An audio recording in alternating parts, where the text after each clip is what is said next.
দেখেছেন মহারাজ কত ধান?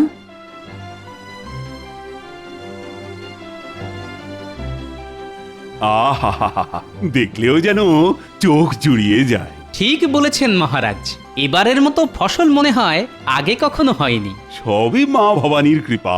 মহারাজ আমি সব প্রজাদের বলে দিয়েছি, ফসল যখন এবারে ভালো হয়েছে তখন খাজনাও আগে ভাগে দিতে হবে। আর আগে ভাগে খাজনা পেলে নবাবের খাজনাও আমরা সময়ের আগেই মিটিয়ে দিতে পারবো। বাহ বাহ বাহ, খুব ভালো কথা, খুব ভালো। আমি সব সময় ভালো কথাই বলি মহারাজ, কিন্তু কিছু লোকের কান ভাঙানিতে আপনি আমায় ভুল বোঝেন মহারাজ।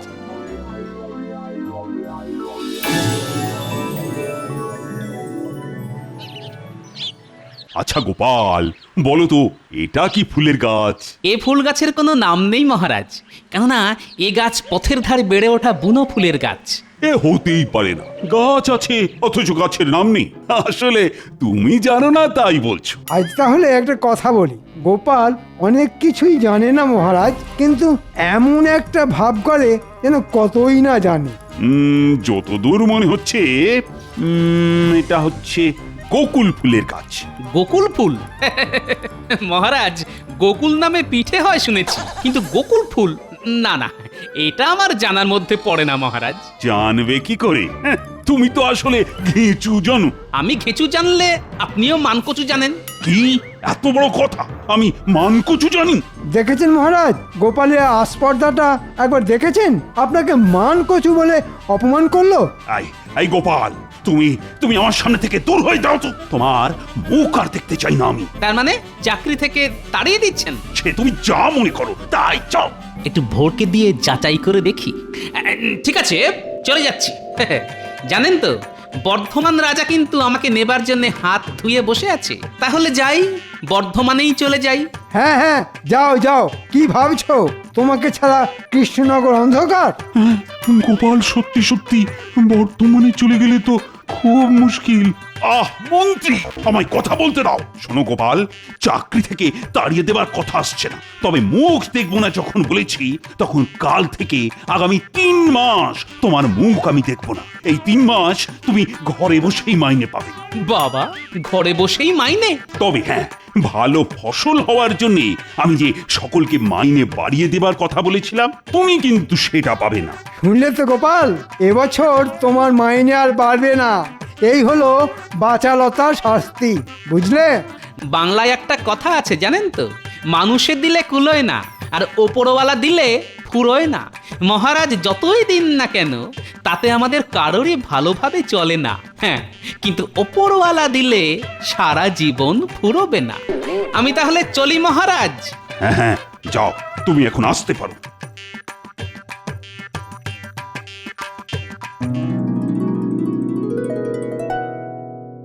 গিন্নি, ও গিন্নি, কোথায় গেলে গো? মহারাজের সঙ্গে তো বেড়াতে গিয়েছিলেন, তা এত তাড়াতাড়ি ফিরে এলে যে? আরে মহারাজ 3 মাস সবেতন ছুটি দিয়ে দিলেন। উমা, সে কি কথা গো? বলা নেই কোয়া নেই, 3 মাস ছুটি? তা কেন? তা কি করে বলবো? তা এই 3 মাস কি করবে কিছু ভেবে দেখেছো কি? কেন? খাবো দাবো আর নাতি নাতনিদের সঙ্গে খেলা করবো। দাও চাটি খেতে দাও দেখি, বড্ড খিদে পেয়েছে।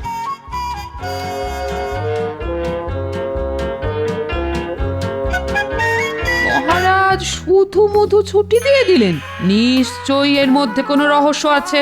কি জানি বাবা, এতদিন ঘর করেও মানুষটাকে ঠিক বুঝে উঠতে পারলাম না। ধুর।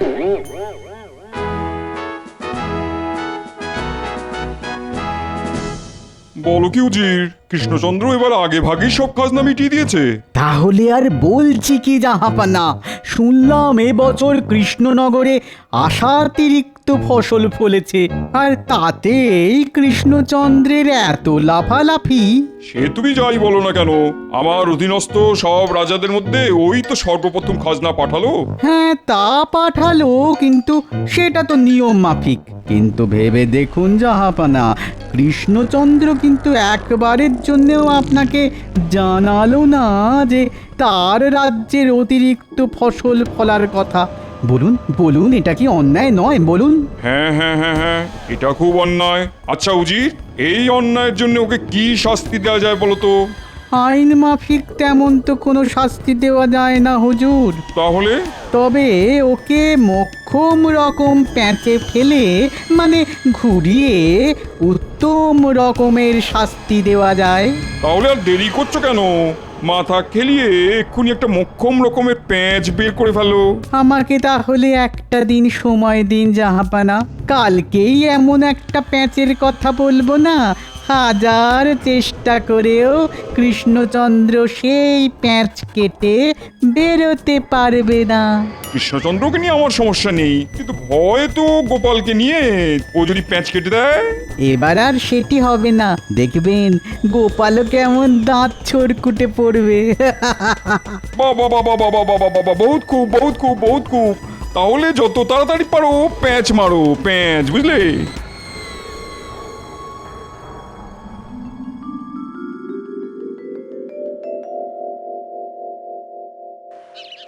কই গো গিন্নি, আরে কোথায় গেলে?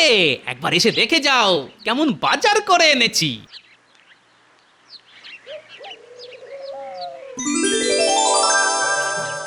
মা গো মা, কোথায় যাবো গো? ইপটে বুড়ো আজ হাত খুলে কত বাজার করে এনেছে গো। এই দেখো দেখো দেখো, থলি ভর্তি আনাজপাতি আর পাক্কা 100 ওজনের একটা ইলিশ। জমিয়ে রাখো তো, আজ নাতি নাতনিদের নিয়ে একেবারে জমিয়ে খাবো। আমরা তাহলে এখন কি খেলবো দাদু? ডাঙ্গুলি না কুমির ডাঙ্গা? ডাঙ্গুলি না কুমির ডাঙ্গা। ডাঙ্গুলি না না ডাঙ্গুলি ডাঙ্গুলি কুমির ডাঙ্গা বলছি না, ডাঙ্গুলি। আহা, আস্তে আস্তে, ওরে বাবা, আর চেঁচিয়ে কানের পোকা বের করে দিস না তো।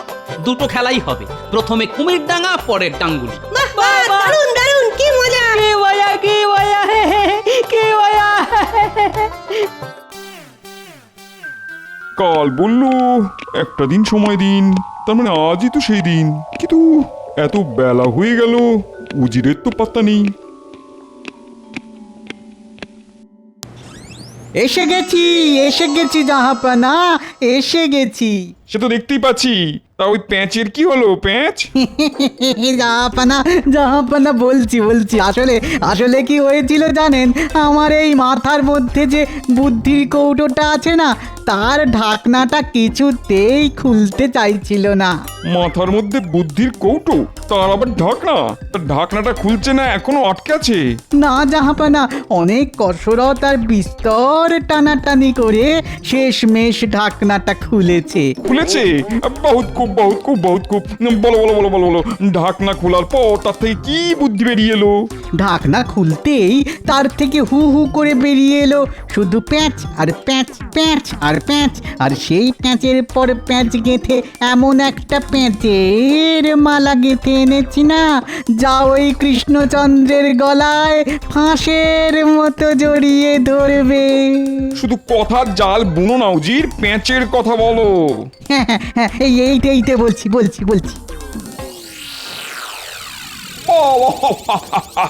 বহুত খুব বহুত খুব বহুত খুব। সত্যি উজির, তোমার পেটে পেটে তুড়ি তুড়ি তুড়ি, মাথার মধ্যে এত পেঁচ। তবে আমি হলপ করে বলতে পারি, কৃষ্ণচন্দ্র তো কোন ছাড় খোদ গোপাল অব্দি এই প্যাঁচ কেটে বেরোতে পারবে না। তাহলে নিয়ে এসো কাগজ কলম, এক্ষুনি আমার নামে পত্র লিখে কৃষ্ণনগরে পাঠাও। উড়িয়ে দাও কৃষ্ণচন্দ্রের চোখের ঘুম।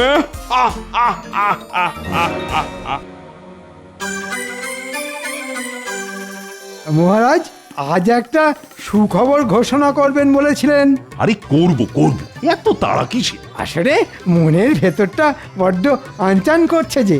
বাবা, একেবারে আনচান করছি। হ্যাঁ মহারাজ, সুখবরটা শোনার উত্তেজনায় বুকের ভেতরটা কেমন ধরপড় করতে শুরু করে দিয়েছে। থাক, এতই যখন ধরফর করছে তখন বলেই ফেলি, কি বলো? হ্যাঁ মহারাজ, বলুন। ভালো ফসল হওয়ার জন্য আমি সকলকে মাইনে বাড়িয়ে দেবার কথা বলেছিলাম, কি মনে আছে তো? আছে মহারাজ, মনে সেই কথা, এই হৃদয়ে আছে সেটা গাঁথা। তাহলে সভাকবিকে দিয়ে শুরু করি। আর সভাকবির মাইনে বাড়লো 10 টাকা। এই বাজারে 10টি টাকা তার যে বড় দাম, কিনতে পাবো মাছ মাংস আর যে পাকা আম। সেনাপতি, রাজবৈদ্য, রাজজ্যোতিষী আর রাজপণ্ডিত এই সকলের বাড়লো 15 টাকা করে। মহারাজের জয় হোক। বিজ্ঞানী ছুটিতে দেশে গেছে, ও ফিরে এলেই ওর বর্ধিত মাইনে আমি ঘোষণা করব। মহারাজ, গোপালের মাইনে? ওর কথা এখন থাক। সেই ভালো মহারাজ। তবে আমার কথাটা এবার বলুন, কত বাড়লো আমার? আর তুমি যেহেতু মন্ত্রী, তাই তোমার মাইনে একটু বেশি বাড়বে। তোমার মাইনে বাড়লো 20 টাকা। এ মা, মাত্র 20? কেন, আপনি কি ভেবেছিলেন মাইনে বাড়বে ঝুড়ি ঝুড়ি? এই তোমার থামা তো, থামা। সব কথায় কেবল হ্যাঁ হ্যাঁ করে হাসা। মহারাজ কৃষ্ণচন্দ্রের জয় হোক। আরে নবাবের দুধ যে, তা বলো কি খবর? নবাব এই পত্রখানি পাঠিয়েছেন।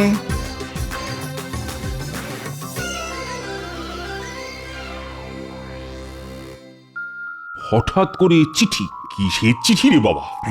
এবারে তো আগে ভাগেই খাজনা পাঠিয়ে দেওয়া হয়েছে, তাই মনে হয় নবাব খুশি হয়ে এই চিঠি পাঠিয়েছেন।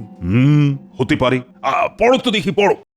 কৃষ্ণচন্দ্র, আশা করি সব কুশল। বরাবরের মতো তুমি এবারেও কড়ায় গন্ডায় খাজনা মিটিয়ে দিয়েছ। এবার আবার যথেষ্ট আগে ভাগে। আমি এতে খুব খুশি হয়েছি। কি মহারাজ, বলেছিলাম না? চিঠিতে আর কিছু আছে কি? হ্যাঁ, এখনো কিছুটা লেখা আছে। তাহলে পড়ো। আমার অনেক দিনের বাসনা যে দিনের বেলাতে আমার প্রাসাদে কিছুক্ষণের জন্য হলেও যেন রাতের আঁধার নেমে আসে। দিনের বেলায় রাতের আঁধার? কি অদ্ভুত বাসনা রে বাবা। তুমি যদি খুবই স্বল্প ব্যয়ে আমার প্রাসাদে দিনে রাতের অন্ধকার নামিয়ে আনতে পারো, তাহলে অনেক ইনাম পাবে তুমি। আর না পারলে 5000 মোহর জরিমানা হবে, আর সেই সাথে 500 বিঘা জমিও কেড়ে নেওয়া হবে, আর সেই সাথে 5 সপ্তাহের জন্য কারাবাস। হ্যাঁ, বলে কি? দিনের বেলা রাতের অন্ধকার নামিয়ে না আনতে পারলে এইরকম শাস্তি? চিন্তা করবেন না মহারাজ, চিন্তা করবেন না, ও কিছু একটা হয়ে যাবে। কিছু হয়ে যাবে মানে? বলি, লেখাগুলোর মানে কি তুমি বুঝতে পেরেছো? আরে দিনের বেলা রাতের অন্ধকার নামিয়ে আনতে হবে। হ্যাঁ, তা তো হবেই। তা কি করে হবে? খুব সোজা ব্যাপার মহারাজ। প্যান্ডেলওয়ালাকে ডেকে নবাবের সমস্ত প্রাসাদের ওপর প্যান্ডেল বেঁধে দেব। ব্যাস, তাহলেই আলো ঢুকতে না পেরে দিনের বেলাতেই রাতের অন্ধকার। হ্যাঁ, কি মহারাজ, কেমন পাকাপোক্ত বুদ্ধি দিলাম বলুন? ঘিঁচু বুদ্ধি দিলে, কচু বুদ্ধি দিলে। কেন মহারাজ, খারাপ কিসের? বলি, নবাবের প্রাসাদের আয়তন আর উচ্চতা ভেবে দেখেছো? বিশাল ওই প্রাসাদকে প্যান্ডেল দিয়ে ঢাকতে গেলে ভিটে মাটি না চাঁটি হয়ে যাবে। আমার মাথায় একটা বুদ্ধি এসেছে। তাই না? তা বলো শুনি। জঙ্গল থেকে ওই বড় বড় বট ও অশ্বত্থ ইত্যাদি গাছ নিয়ে গিয়ে ওই নবাবের প্রাসাদের চারপাশে বসিয়ে দেবো। ব্যাস, আলো ঢুকতে না পেরে দিনের বেলাতেও রাতের অন্ধকার নেমে আসবে প্রাসাদে। তোমার মুন্ডু আসবে। কেন মহারাজ? গাছ দিয়ে প্রাসাদের ধারগুলো না হয় ঢাকলে, কিন্তু প্রাসাদের মাথাটা ঢাকবে কি করে? তা মাথা দিয়ে আলো ঢুকবে না? হ্যাঁ, ওই মাথার কথা তো খেয়াল ছিল না। ঠিকই তো। বিপদের সময় তো কোনো কিছুরই খেয়াল থাকে না তোমাদের। অপদার্থের দল সব। যাও যাও, সকলে বাড়ি যাও তো, আজকের মতো রাজসভা বন্ধ। ও হ্যাঁ, যতদিন না নবাবের এই ঝামেলার ফয়সালা হচ্ছে, ততদিন কিন্তু কারো মাইনে আর বাড়ছে না। যা হয়ে গেল।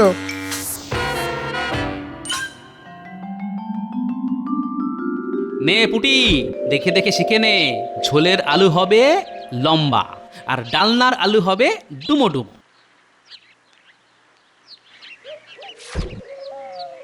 উমা, এ কি করছো? তুমি আবার আনাজ কাটতে বসেছো কেন? তাতে কি হয়েছে গিন্নি, বাড়িতে বেকার বসে আছি। নাও নাও নাও, এই ওঠো ওঠো, আমি যখন এসে গেছি তখন আমায় দাও। তাহলে কিছু খেতে দাও। আলু কাটতে কাটতে বুঝলে বড্ড খিদে পেয়ে গেছে। ও, আবার খিদে? দাঁড়াও দাঁড়াও, দিচ্ছি। বলছেন কি নবাবের এ কিরকম অদ্ভুত বায়না? বায়না নয়, এ হলো নবাবের শয়তানি, যেন তেন প্রকারে আমাকে বিপদে ফেলা। এখন কি করবেন? সেটাই তো চিন্তা। একবার গোপালকে ডেকে পাঠালে হয় না? গোপাল? না রানী, তা হয় না। আমি 3 মাস ওর মুখ দেখবো না বলে দিয়েছি। কিন্তু গোপাল ছাড়া এ বিপদে আর বাঁচাবে কে? ঠিক আছে, ব্যাপারটা আমার উপর ছেড়ে দিন। জানি না কিভাবে এই বিপদ থেকে পরিত্রাণ পাবো। উফ, কেন যে গোপালের মুখ দেখবো না বলে ফোন করে বসলাম। উফ।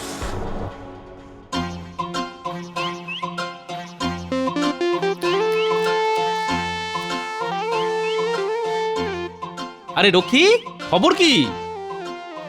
তোমাকে একবার রাজবাড়ি যেতে হবে। ও, মহারাজ ডেকেছেন বুঝি? মহারাজ নয়, রানীমা বললেন খুব দরকার। হঠাৎ করে রানীমা ডেকে পাঠালেন কেন? ঠিক আছে, তুমি যাও, আমি মুড়িটা খেয়েই আসছি।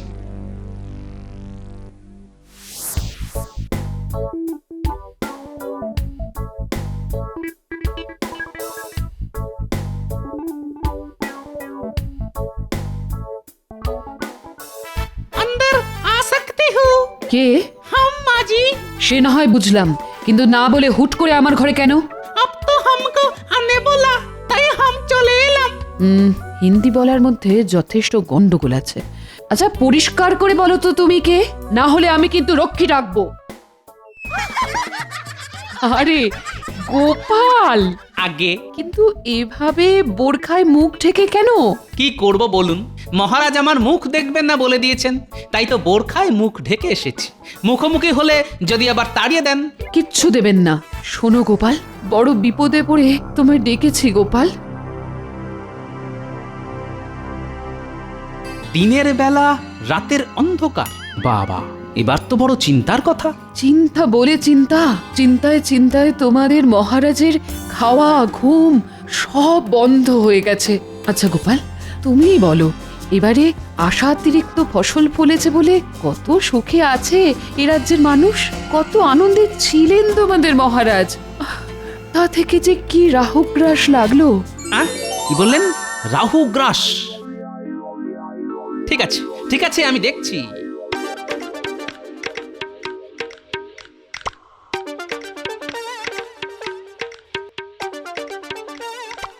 রাজ্যতীষী বাড়ি আছেন নাকি? আরে গোপাল যে, এসো এসো এসো এসো, ভেতরে এসো, ভেতরে এসো।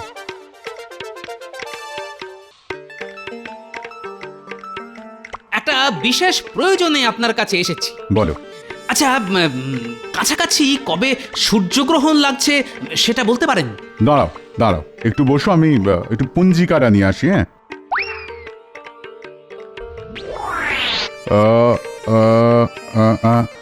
আরে সামনেই তো। কবে? এই তো এই মাসের 22 তারিখ অমাবস্যা। ওই দিন সকাল 10:15 গতে পূর্ণগ্রাস সূর্যগ্রহণ।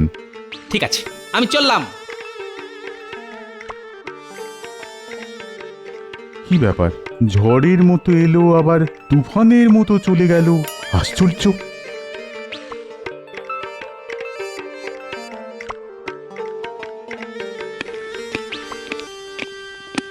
গোপাল, আমি আমার কথা ফিরিয়ে নিচ্ছি।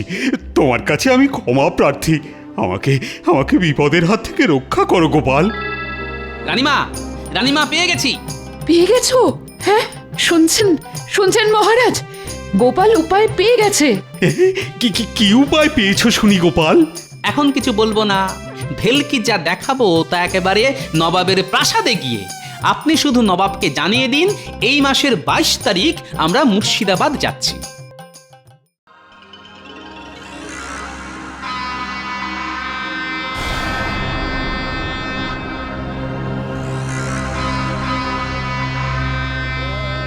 কি কৃষ্ণচন্দ্র, দিনের বেলা রাতের অন্ধকার দেখাতে এসেছো?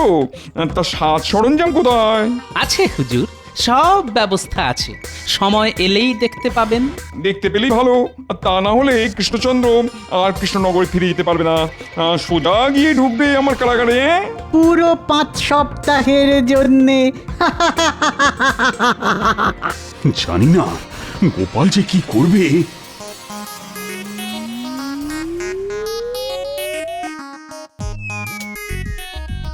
আরে ঘরের ভেতরে সব অন্ধকার হতে শুরু করে দিল যে। হ্যাঁ তাই তো। আর একটু অপেক্ষা করুন হুজুর, দেখবেন আপনার বাসনা মতো দিনের বেলাতেও রাতের আধার নেমে আসবে আপনার প্রাসাদে। এ কি এই সারা ঘর তো অন্ধকার হয়ে গেল গোপাল, এটা তুমি কি করে করলে? আমি কিছুই করিনি, যা করেছে রাহু, কারণ বাইরে যে পূর্ণগ্রাস সূর্যগ্রহণ শুরু হয়ে গেছে। পূর্ণগ্রাস সূর্যগ্রহণ? কই দেখি।